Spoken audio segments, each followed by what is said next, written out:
Iran अक्सर राजनीति, परमाणु कार्यक्रम, अमेरिका इजराइल से टकराव के अलावा भी कई वजहों से दुनिया भर में सुर्खियों में बना रहता है। एक बार फिर ईरान सुर्खियों में छाया हुआ है, लेकिन इस बार इसकी वजह कुछ और है। दरअसल ईरान की राजधानी तेहरान समेत कई शहरों में इन दिनों डेथ टू डिटेक्टर नारा खूब गूंज रहा है।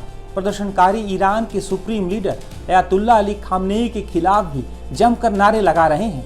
ईरान में प्रदर्शनकारियों के खिलाफ सरकार की तरफ से कार्रवाई भी की गई है, जिसमें कई प्रदर्शनकारियों के मौत के दावे भी किए जा रहे हैं। हालांकि ईरान में हालात तेजी से बदल रहे हैं और अब तो वहां पर इंटरनेट पर भी प्रतिबंध लगा दिया गया है। इस बीच अब अमेरिकी राष्ट्रपति डोनाल्ड ट्रंप ने भी ईरान को बड़ी चेतावनी दे दी है। ट्रंप ने ईरान को चेतावनी देते हुए अपने पोस्ट में लिखा कि अगर ईरान शांतिपूर्ण प्रदर्शनकारियों पर गोली चलाता है और उन्हें बेरहमी से मारता है तो अमेरिका उनकी मदद के लिए आगे आएगा।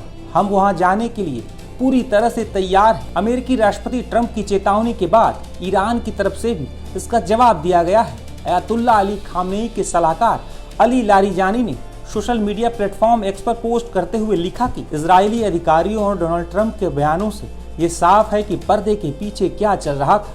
हम वास्तव में प्रदर्शन कर रहे लोगों और तोड़फोड़ करने वाले तत्वों के बीच अंतर करते हैं। ट्रंप को ये समझना चाहिए कि इस घरेलू मामले में अमेरिका का हस्तक्षेप पूरे क्षेत्र को अस्थिर कर देगा और अमेरिकी हितों को नुकसान पहुंचाएगा।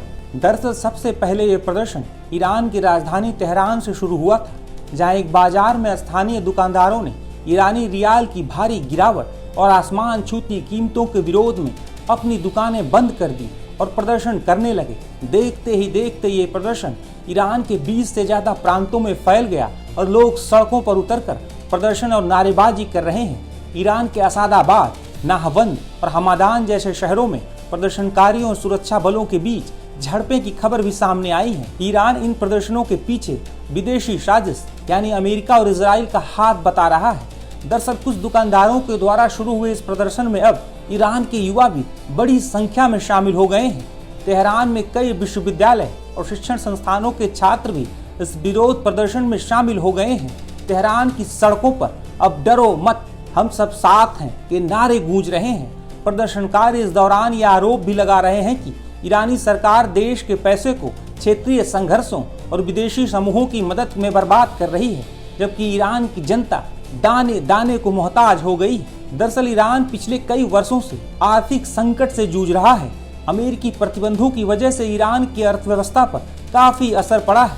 महंगाई और बेरोजगारी लगातार बढ़ती जा रही है। रोजमर्रा की जरूरतों की चीजें भी अब आम लोगों की पहुंच से बाहर होती जा रही हैं। इसी वजह से अब ईरान के लोगों का गुस्सा सड़कों पर दिखाई दे रहा है।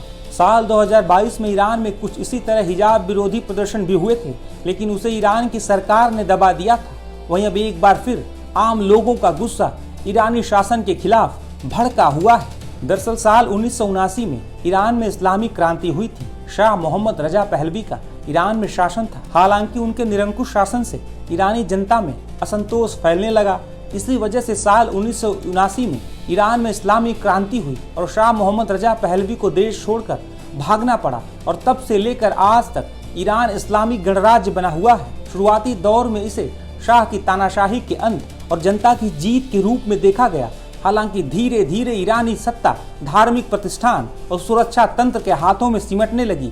राजनीतिक दलों पर नियंत्रण, मीडिया और अभिव्यक्ति की स्वतंत्रता पर पाबंदियां, महिलाओं के पहनावे और सार्वजनिक आचरण पर सख्त नियम बनाए गए। हालांकि अब लगातार ईरान के इस्लामी शासन की नीतियों का वहां के लोग अब सड़कों पर निकलकर विरोध कर रहे हैं। ईरान के मौजूदा हालात पर राष्ट्रपति ट्रंप के बयान के बाद कई अटकलें भी लगाई जा रही हैं। अब सबसे बड़ा सवाल यही है कि क्या अमेरिका ईरान में एंट्री करेगा?